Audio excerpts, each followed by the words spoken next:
Oi pessoal, meu nome é Larissa do canal Café com Lari e hoje eu trouxe esse livro aqui, Ayn Rand, Os Devaneios do Coletivismo.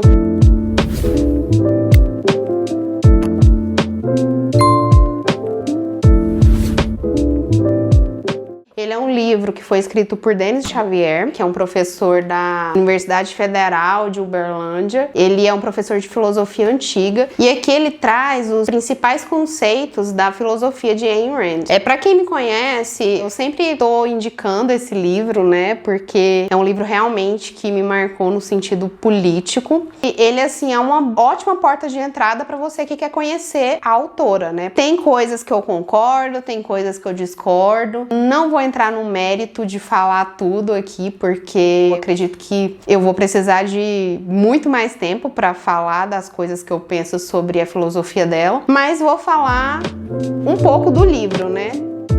Então, quem foi Ayn Rand, né? Ela nasceu em 1905, bem no período de czares, né? Na época era czar Nicolau II. Inclusive, no ano que ela nasceu, aconteceu aquele evento, né? Que meio que precedeu a Revolução Russa. Foi o Domingo Sangrento.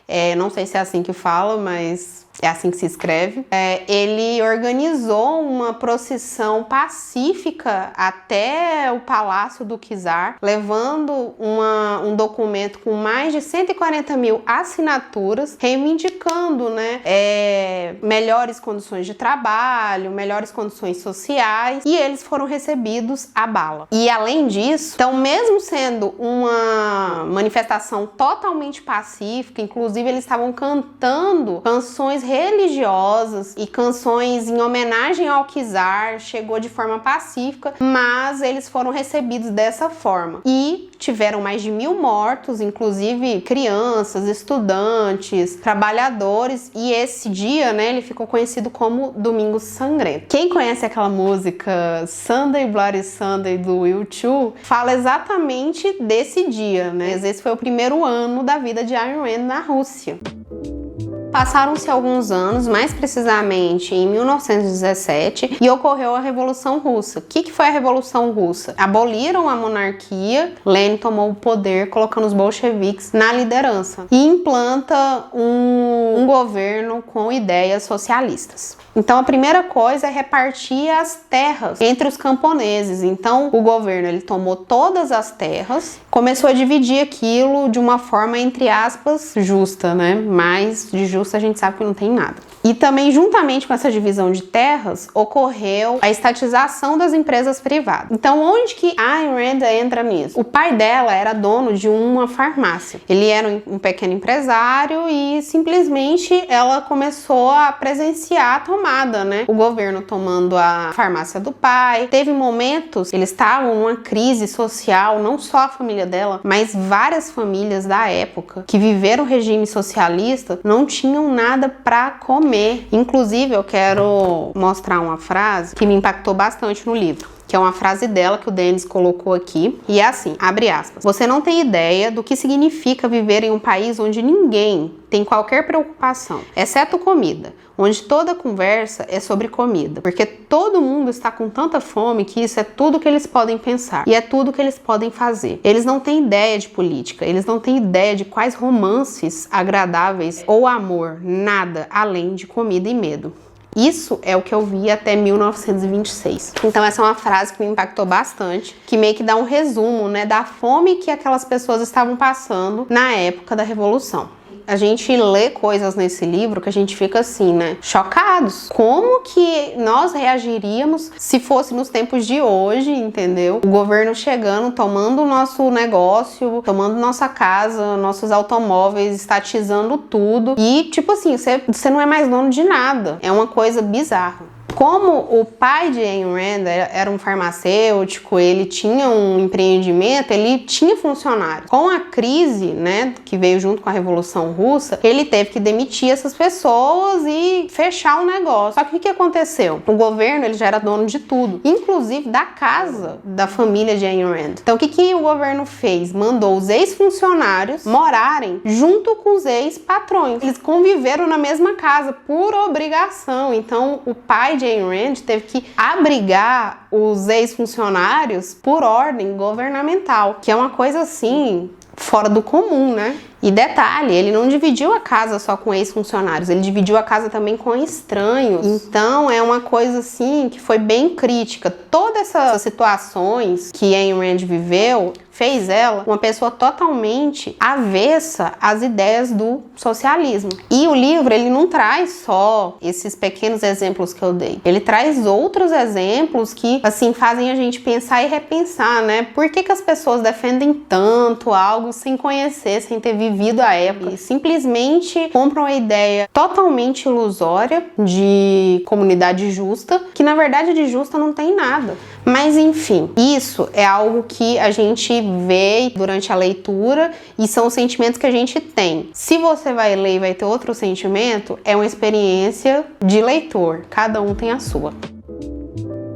Então, com tudo isso, né, que a Ayn Rand viveu, ela decidiu que ela não queria mais morar na Rússia. Ela falou assim: a partir de hoje eu não quero mais morar aqui. Ela decidiu ir embora para os Estados Unidos. Porque juntou duas coisas. Uma é que ela não aguentava mais o governo opressor, o qual ela vivia, e a segunda é a paixão que ela tinha pelas artes. Sempre escreveu, o sonho dela era ser roteirista, fazer filmes, e no país onde ela vivia, ela não tinha essa oportunidade, ela não tinha voz. A universidade, ela não poderia falar das opiniões dela, então era um estado muito opressor. Então ela viu a oportunidade fora do país. Foi quando ela decidiu ir para os Estados Unidos. Então ela chegou em Nova York em 1926, começou a fazer alguns cursos, depois ela foi embora para Hollywood e lá ela continuou escrevendo. Seu primeiro trabalho, né, na arte foi como figurante naquele filme chamado King of Kings. Eu nunca vi, não conheço, mas o livro traz informação que é um filme bíblico. E assim, a partir disso,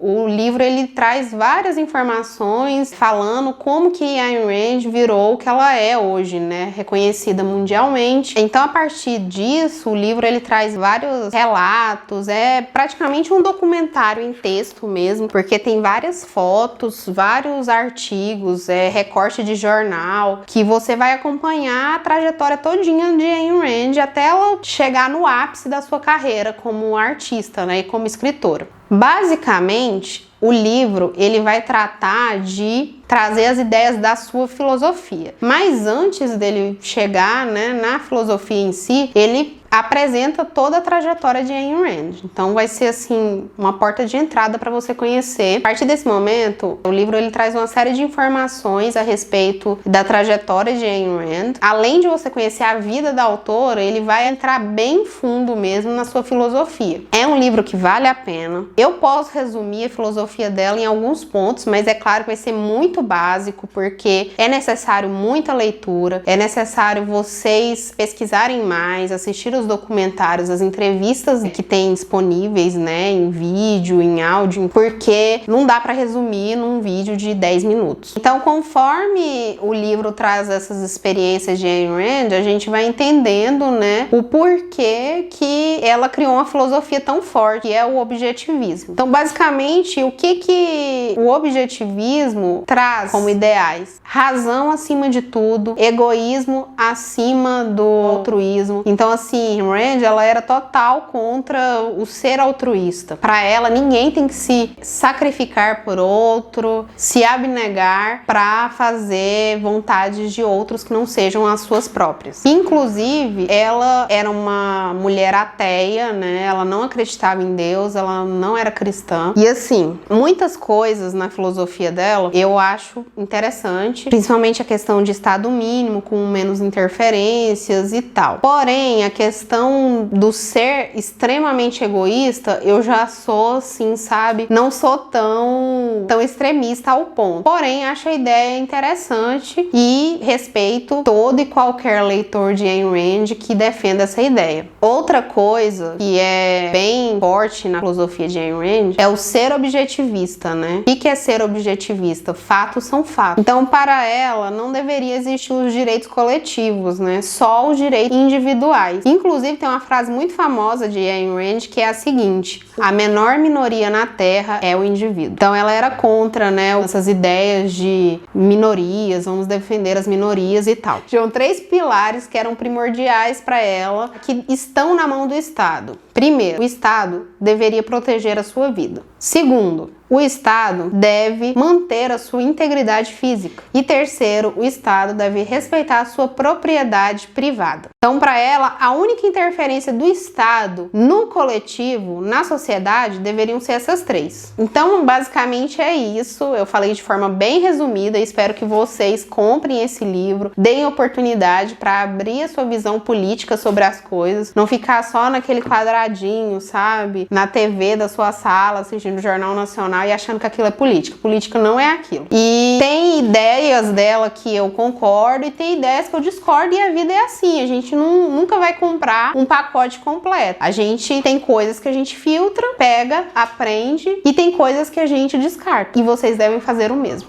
Então, eu já quero agradecer aqui a sua atenção. Espero que você tenha gostado. Se você gostou, dá o like. Se você não gostou, pode dar o dislike, não tem problema. Comenta aqui pra mim se você já leu, se você tem referências de filósofos como Ayn Rand. E não esqueça de me seguir nas redes sociais. Eu tenho um Instagram, Café com Lari, onde eu posto lá os livros que eu tô lendo. E é isso aí, tamo junto, até a próxima. Tchau!